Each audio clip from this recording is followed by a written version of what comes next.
Hi everyone, welcome back to my channel. I hope you're all doing good and enjoying your holiday. If you're getting a holiday around this time, I am loving my 2 weeks. I have to say, I'm 1 week in, but I'm loving it so much. So this video is something I've wanted to do for a few weeks now, and I had to wait because my cement has only just arrived today. So as soon as it came through the post, I just ran straight upstairs to start filming. This video is really to show everybody the difference between Jesmonite, between quickset cement, between Plaster of Paris.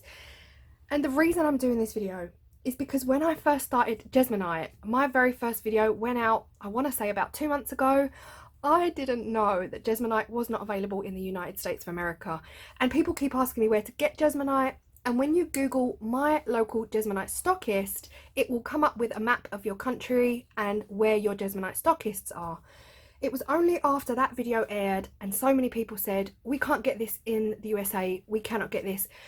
And I started to really look into it and honestly did not know that this product, Jesmonite, is just not available in the United States and probably never will be. It is available pretty much throughout Europe, Japan, Australia, Canada and the UK. So I am so sorry, USA. I'm doing this video for you, okay? I am doing this video for you. So many say they love the results, they love the effects. And I thought, well, these effects I'm pretty sure could be obtained from using other products very similar to Jesmonite. In this video, I'm using the same pop molds purely because I have them and they're just easy. They're my go-to molds for kind of experimental videos. I'm not doing this video to show you how to do things, but I'm just doing an experiment to see the difference between the three. So in this video, I am using, it's just arrived, I am using Polycell quickset cement.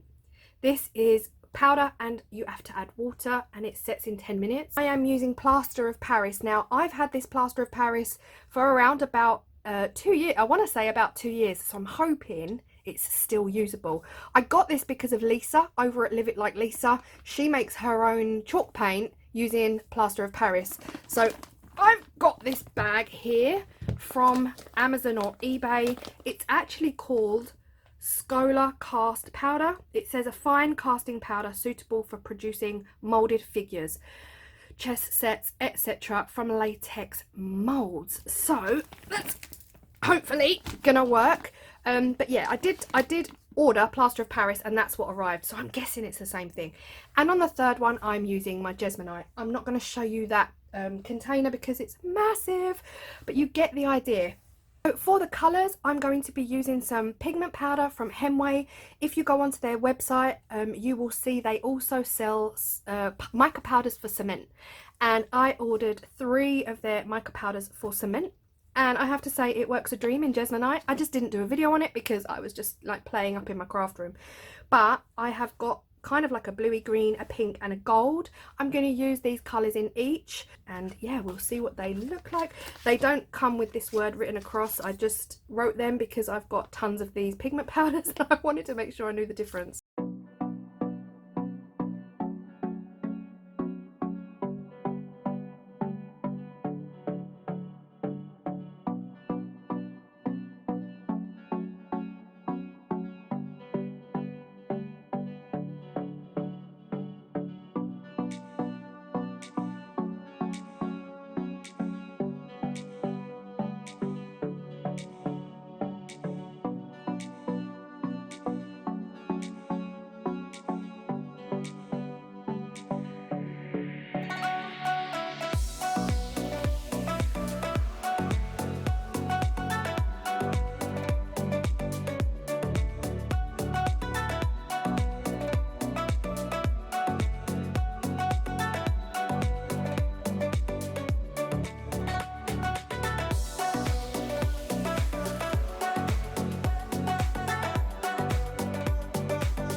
time to demold. Now, if you are interested at all, the Jesmonite is around about 25 minutes before you can demold.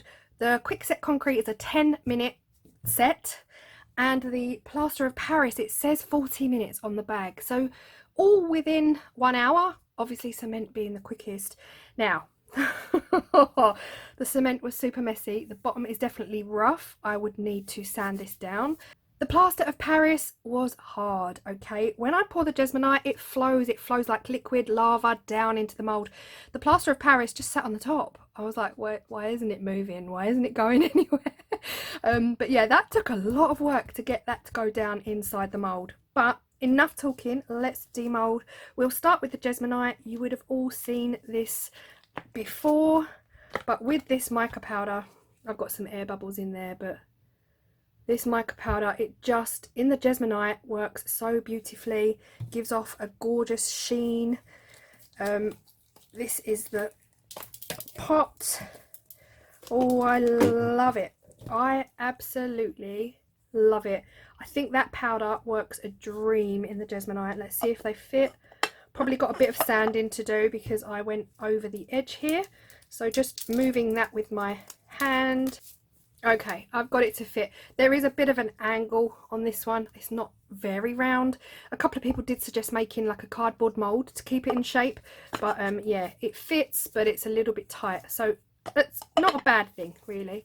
So that's the Jesmonite in the pink. Oh, when I put that pigment into the cement, I think because it's such dark cement, I was a bit like, oh, I can't see that pigment at all because it's such dark powder.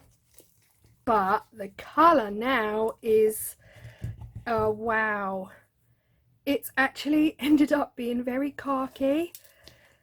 It really is like the most beautiful khaki green, and hardly any air bubbles in that at all. Oh, I absolutely love it. Fits like a dream. That colour.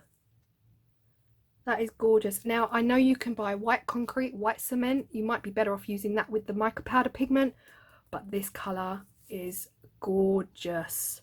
And as it gets lighter, it's really showed up. Absolutely love it. So quick set concrete is an absolute win-win. Now, plaster of Paris, this feels lighter than the others, a lot lighter. The lids on these do take a lot. So I'm just going to go around, get rid of all the wispy bits. So much mess.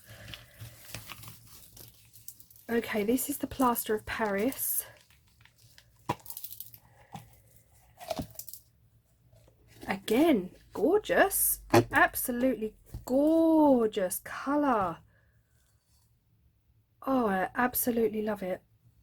It is really lovely. It feels so light. Hold on, let me double check.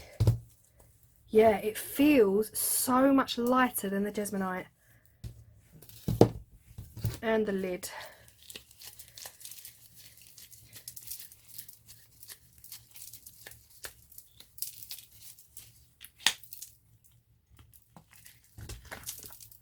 Wow.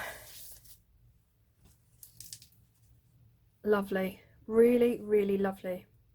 To summarise the video really is that you can use all three quite happily. They're very different. The Jesmonite's very flowy. The concrete is even harder than the Jesmonite because you've really got to act fast. This completely sets in 10 minutes, whereas this takes a little bit longer to completely go rock hard. The plaster of Paris, again, it didn't flow, so you would have seen me pour it onto the mould and it almost just sat there. It kind of just sat on the top and I was like, oh, get down quickly. So a lot of shimmy and a lot of shaking. There's air pockets all over these. That is just human pressure, time pressure, me trying to get them done and make sure everything's okay. But if you are just making these yourselves, then you've got the luxury of time to really take your time and not worrying about the filming process. But there are a lot of air bubbles here. Really, when I'm looking at them here, I can't actually see a physical difference. To me, for all intents purposes, they're all Jesmonite. In my head, they all look like the results I would get from Jesmonite. But if you cannot get hold of Jesmonite, these are the results you can get without Jesmonite. Okay, so very, very similar. Now, what results you would get if you did the trays I made before in a previous video. I'll link it here. Those kind of results, I don't know, haven't tried it yet, haven't tested it out, but definitely something to think about if you do fancy having a go. Yeah, I have really enjoyed this one. So I did put the maths on the screen and you will have seen that I actually used exactly the same in weight for every single one. Now this one, definitely Plaster of Paris, is lighter than the other two. The reason I'm saying that is because the measurements I made for the Jesmonite worked perfectly, filled the mould with just a tiny drop left. Same with the concrete, and the Plaster of Paris that I already said is quite light in comparison to these two. I actually had quite a lot of leftovers with exactly the same weight. So we have got not one, not two, not three, not four, but 5 individual necklace pieces here. Of course they're plain, I didn't have time, I just quickly whacked it into my mould, but that's a lot left over from the Plaster of Paris. So just something to bear in mind, that you know the measurements I've given you are perfect for these two, but a bit too much for this. That's up to you to really work out exactly what you need, or like me, you always have a mould to hand. So I hope you have found this helpful, especially if you are in a country where you cannot get hold of Jesmonite and you can see the results from the cement and the Plaster of Paris. I have loved this one and these colours, my goodness me. If you've lasted to the end, congratulations. If you don't already know, I have been a Hemway affiliate for the last, well, almost 2 years now. I've been an affiliate for Hemway. So if you are interested in their cement powders, then go check them out for sure. I've got the code Claire Burgess that you can use at checkout to get 35% off your order, and that's across the site. That's not just for powders, that's for their glitters, that's for their chalk paint, whatever it is you fancy. So definitely use that code if you are interested in the colours. But the rest of the video, I hope you found it helpful, and I will see you in the next video, everyone. Bye.